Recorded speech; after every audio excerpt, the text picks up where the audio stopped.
இன்ஸ்டாகிராம்ல reels video பண்ணி ரொம்பவே பிரபலமானவர் தான் ரசிகர்களின் ரசிகன் மணி அவர்கள். இவருக்கு இன்ஸ்டாகிராம்ல மட்டும் கிட்டத்தட்ட 1 மில்லியன் ஃபாலோவர்ஸ்க்கு மேல இருந்துட்டு இருக்காங்க. என்னதான் இவருக்கு லட்சக்கணக்கான ஃபாலோவர்ஸ் இருந்தாலும் கூட இவருடைய சொந்த வாழ்க்கையில பல பிரச்சனைகளை மட்டும்தான் தொடர்ந்து சந்திச்சுட்டு வந்துட்டு இருக்காரு.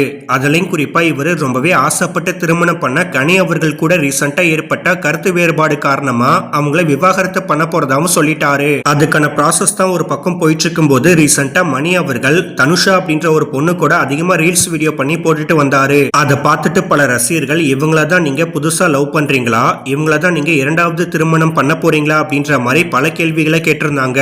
ஆனா அதுக்கு மணி அவர்கள், நான் ரீசெண்டா தனுஷா அவர்கள் கூட சேர்ந்து நிறைய ஷார்ட் பிலிம்ஸ்ல நடிச்சேன். அந்த டைம்ல மட்டும்தான் நாங்க ரீல்ஸ் வீடியோலாம் நிறைய எடுப்போம். மத்தபடி அவங்க எனக்கு ஒரு நல்ல ஃப்ரெண்டு மட்டும்தான், எங்களை வச்சு தவறா பேசாதீங்க அப்படின்ற மாதிரி ரொம்பவே வெளிப்படையா சொல்லிட்டாரு. இந்த நிலையில ரீசெண்டா ரசிகர்கள் மணி அவர்கள் கிட்ட சில கேள்விகளையும் கேட்டிருக்காங்க. அதுல ஒரு ரசிகர், நீங்க செகண்ட் மேரேஜ் பண்ற ஐடியா இருக்கா, நீங்க செகண்ட் மேரேஜ் பண்ணிக்கோங்க அண்ணா, இது என்னோட ஒரு ஹம்பிள் ரிக்வெஸ்ட் அப்படின்ற மாதிரி கேட்டிருக்காங்க. அதுக்கு மணி அவர்கள் என்ன சொல்லியிருக்காருன்னு பார்த்தா, இந்த கேள்விக்கு நான் பதில் சொன்னா என்னை இது எங்க கொண்டு போய் விடுன்னு எனக்கு தெரியாது. ஆனா ஒண்ணு மட்டும் சொல்லிக்கிறேன், இது எங்க அம்மாவோட பெரிய ஆசை. எனக்குன்னு இப்போ உண்மையா இருக்கிற ஒரே உறவுனா அது எங்க அம்மா மட்டும்தான். எனக்காக இல்லைனாலும் கூட என்னுடைய அம்மாவுக்காகவாது இதை நான் பண்ணியே ஆகணும். எனக்கும் வேற ஆப்ஷன் இல்ல. எனக்காக இப்போ என்னோட அம்மா பொண்ணு பார்த்துட்டு வராங்க. அவங்களுக்கு யாரை பிடிச்சி திருமணம் பண்ணிக்க சொல்றாங்களோ அவங்கள தான் நான் இரண்டாவது திருமணம் பண்ணிக்க போறேன் அப்படின்ற மாதிரி முதல் முறையா சொல்லியிருக்காரு. மேலும் இதை பார்த்துட்டு நிறைய பேர் என்னை பத்தி தவறா கூட பேசலாம். ஆனா அதை பத்தி எனக்கு எந்த கவலையுமே இல்ல.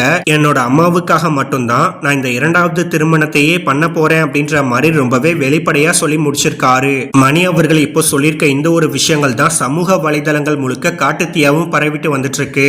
ஆனா இந்த ஒரு விஷயத்தை பார்த்துட்டு மணிக்கணி ரசிகர்கள் ரொம்பவே சோகத்திலையும் அதிர்ச்சியிலையும் மட்டும்தான் இருந்துட்டு இருக்காங்க. சோ இந்த வீடியோவை பார்த்துட்டு இருக்க நீங்க எல்லாரும் மணி அவர்கள் இப்போ சொல்லியிருக்க இந்த விஷயத்தை பத்தி நீங்க என்ன நினைக்கிறீங்க அப்படின்னு உங்களுடைய கருத்துக்களை கீழே உள்ள கமெண்ட் செக்ஷன்ல ஷேர் பண்ணிக்கங்க. இந்த வீடியோ உங்களுக்கு பிடிச்சிருந்தா லைக் பண்ணுங்க, ஷேர் பண்ணுங்க. மேலும் இது போன்ற பல முக்கியமான செய்திகளை தெரிஞ்சுக்க நம்ம தமிழ் டியூப் சேனலை மறக்காம சப்ஸ்கிரைப் பண்ணுங்க.